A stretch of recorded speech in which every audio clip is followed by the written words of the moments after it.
మొన్న అమెరికాలో California loss ఏంజల్స్లో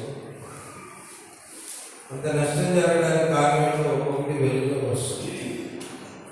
వాళ్ళు బాగా భయంకరమైన రిచ్ మాట. ఆ సెలబ్రిటీలు అందరూ ప్రపంచంలో ఉన్న సినిమా వాళ్ళందరూ అక్కడ చేయలేదు. అందరికీ మార్కులు వేశారట. డైరెక్టర్లకి, కో డైరెక్టర్లకి, షూటింగ్ చేసే వాళ్ళకి, యాక్టర్లకి, అందులో కాబట్టి దేవుడికి జీరో వేసినది. గాడ్ అంటే జీరో వేసింది. దేవుడు సున్నా, దేవుడు మళ్ళీ అక్కడ వద్దనేసినాయి. దేవుడు సున్నా ఎంత అంటే దేవుడు సున్నా అంటే మరి ఎలా వచ్చింది? దేవుడు అసలు ఎక్కడ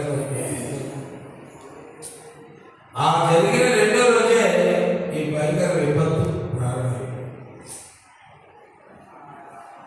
సుందరమైన నగరం, సామాన్యులుగా అక్కడ చోటు లేదు. కోట్లకు పడగెత్తిన సెలబ్రిటీలు, రాజకీయ నాయకులు, ఇప్పుడు అమెరికా ప్రెసిడెంట్ జో బైడెన్ కొడుకు, ఇలాంటి వారి నివాసాలు ఉన్న స్థలం అది మొత్తం ఇవాళ బూడిద మిగిలింది.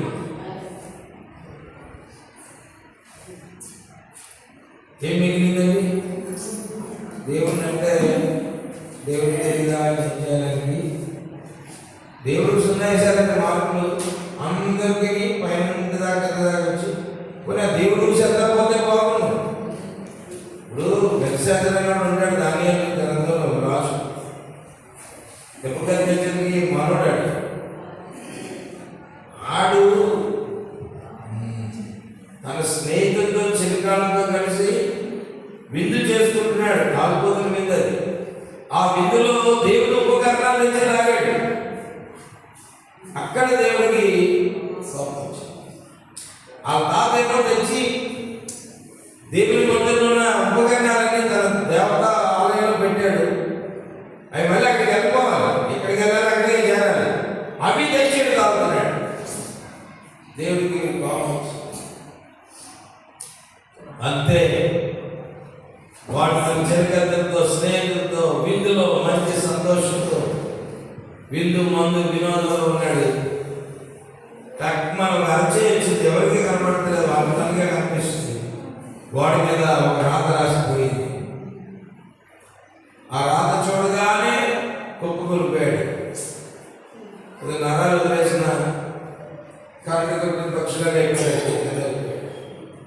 రాజా రాజా ఏం జరిగిందని అందరూ వచ్చి అదిగో గోడ మీద ఒక రాత ఉంది. ఆ రాత ఏంటో నాకు చదివి చెప్పాలి.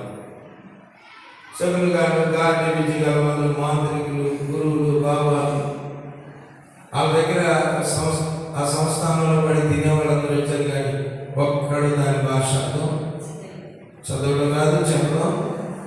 అప్పుడు వాళ్ళ అమ్మింటి కాడ కబురు పెట్టింది, రేపు మీ తాత దినాల్లో, మీ తండ్రి దినాల్లో నాకు గొప్ప దైవం ప్రార్థన పడు దానియాలు ఉన్నాడు, ఆయన కబురు పెట్టు. ఆయన తప్ప ఇంకెవరు? అతను దేవతల ఆత్మ గలవాడు. దేవునికి మహిమ వెంటనే కబురు పెట్టాడు. ఎన్నో బహుమానాలు ఇస్తానంటాడు. అయ్యి అంటున్నాడు, ఏ అంటున్నాడు. అప్పుడు వెంటనే దానియాలకు చాలా కోపం వచ్చింది. మీ తాతకి బుద్ధి చెప్పాడు దేవుడు.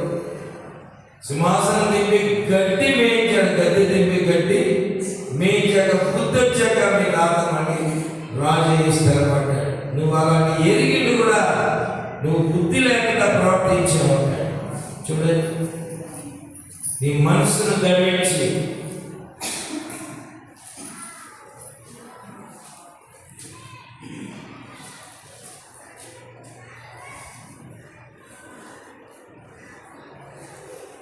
నీ మనసు అణుచుకోలేక 22వ వచనం దానియేలు 5:22 దర్శాదులు అతని కుమారుడు నీకు ఈ సంగతి ఎరిగి నీ మనస్సు అణుచుకున్నదా పరలోకమందున్న ప్రభువు మీద నిన్ను నీవే హెచ్చించుకుంటివి.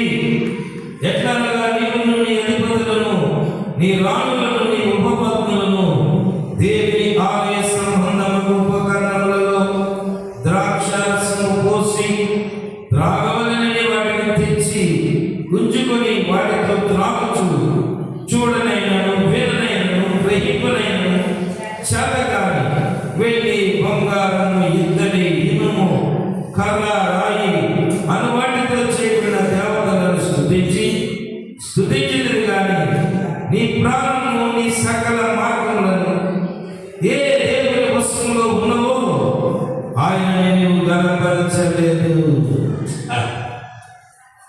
ఎంత స్ట్రాంగ్ వార్నింగ్! నీ ప్రాణం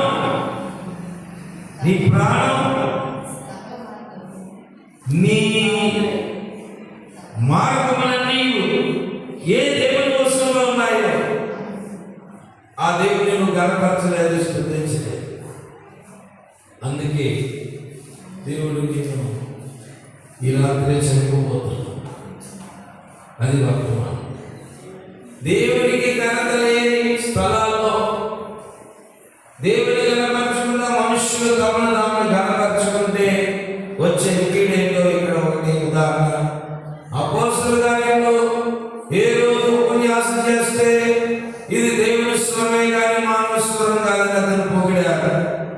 అతడు భయపడాలి. అయ్యో నన్ను అలా అన్నయ్యా, దేవుడితో నన్ను పోల్చడం అన్నారు కదా, నేను దేవుడిని, ఇది దేవుని స్వరమే కానీ మానవ స్వరం కాదని జనం పొగిడితే తప్పి బయటపోయాడు. అక్కడే పురుగులు పడి సింహాసనం మీద కింద పడి చచ్చాక పురుగులు పడతాయి.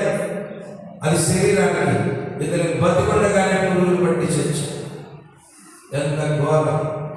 దేవుని ఘనపరచకపోతే, దేవునికి ఇవ్వాల్సిన ఘనత ఇవ్వకపోతే, దేవునికి ఇవ్వాల్సిన స్థానం ఇవ్వకుండా నువ్వు విర్రవీగితే, నేను విర్రవీగితే దేవుడికి ఏం తెలీదా?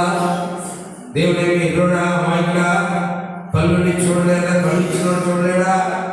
చెవులు ఇచ్చినోడు వెళ్ళలేడా? నీకు ఆలోచన ఇచ్చినోడు నీకంటే ఆయనకు ఆలోచన తెలీదా? ఆయన అమాయకుడా? నువ్వు ఎక్కడ తిరుగుతున్నావు, ఏం చేస్తున్నావు, నీ పనులేంటో, నీ ప్రవర్తన ఏంటో, నీ చెడుతనం ఏంటో, నీ బుద్ధి ఏంటో, నీ దౌర్భాగ్యమైన పాప పనులేంటో, నీ త్రాగుపోతనం ఏంటో, నీ వ్యభిచార బుద్ధి ఏంటో దేవుడికి తెలీదా? దేవుడికి తెలియదండి. అన్నీ తెలుసు. హల్లెలూయా! ఇంతగా దేవుడు బుద్ధి చెప్పాడు.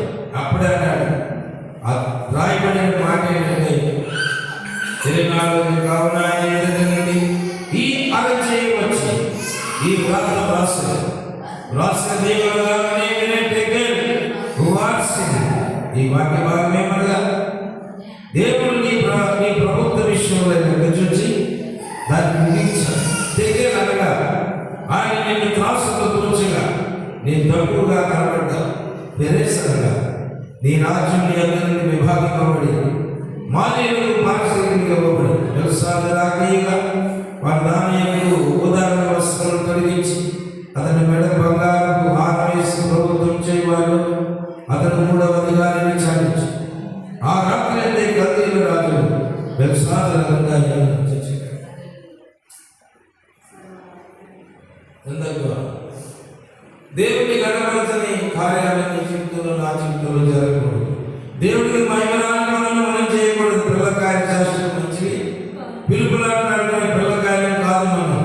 నేను రక్షించిన యేసయ్య, నన్ను ప్రాణం పెట్టి రక్షించిన ప్రభువు, ఆయన నిన్ను ప్రేమించాడన్న సంగతిని జ్ఞాపకం లేకుండా, జ్ఞప్తికి లేకుండా, ఇష్టానుసారంగా శరీరానుసారమైన సంతోషాలకు ఎగబడితే దానికి వచ్చే శిక్ష ఘోరంగా ఉంటాయి.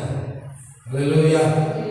ఏ శరీరం తప్పించుకోవడానికి వాక్యం ఈరోజు తప్పించుకున్నట్టుగా అన్నీ బాగున్నట్టుగా ప్రవర్తిస్తుంటే తప్పించుకోవాలని ఒక రోజు వస్తుంది, కఠినమైన సమయం. అప్పుడు ఏ శరీరం తప్పించుకోవాలి. తీర్పు తప్పించుకోవడం అంతా భయపడాలి, లోపడాలి. అయ్యో ఇలాంటి పిల్లకాయ శాస్త్రం నాలో బుద్ధి విషయంలో పెద్ద బాగా ఉంటాయి, చెడుదల విషయంలో పసుకల అది తీర్మానం. అలా తీర్మానం